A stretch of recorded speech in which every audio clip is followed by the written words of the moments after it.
தேசிய சைகை மொழியின்றி மனித உரிமைகள் இல்லை என்ற துணிப்பொருளில் இம்முறை தேசிய சைகை மொழி தின நிகழ்வு நடைபெற்றது.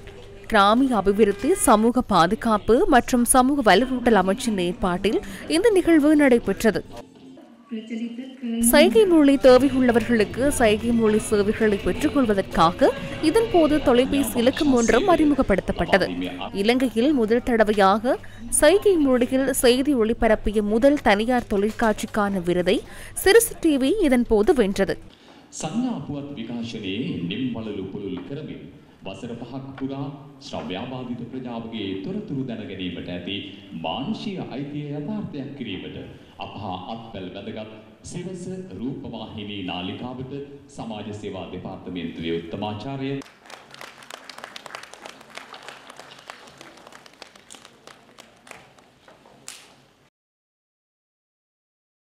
நாட்டில் உள்ள விசேட தேவையுடைய சமூகத்தினருக்காக பல வருடங்களாக சேவையாற்றி வரும் இலங்கை ரூபவாகினி கூட்டுத்தாபனம் இதன்போது பாராட்டப்பட்டது.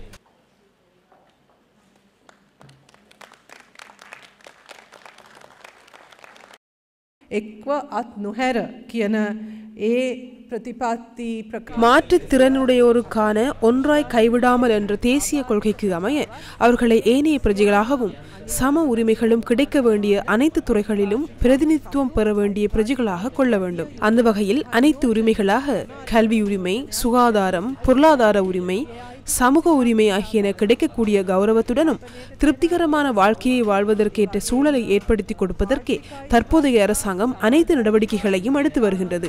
இதற்காகவே நாம் கொள்கையை உருவாக்கினோம். அதற்கான நடவடிக்கைகளை எடுத்து வருகின்றோம்.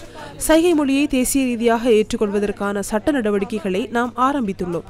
அது தற்போது சட்ட வரைஞரிடம் உள்ளது. அதற்கான அனுமதி கிடைத்தவுடன் சைகை மொழிக்கு கிடைக்க வேண்டிய கௌரவத்தையும் எம்மால் வழங்க முடியும்.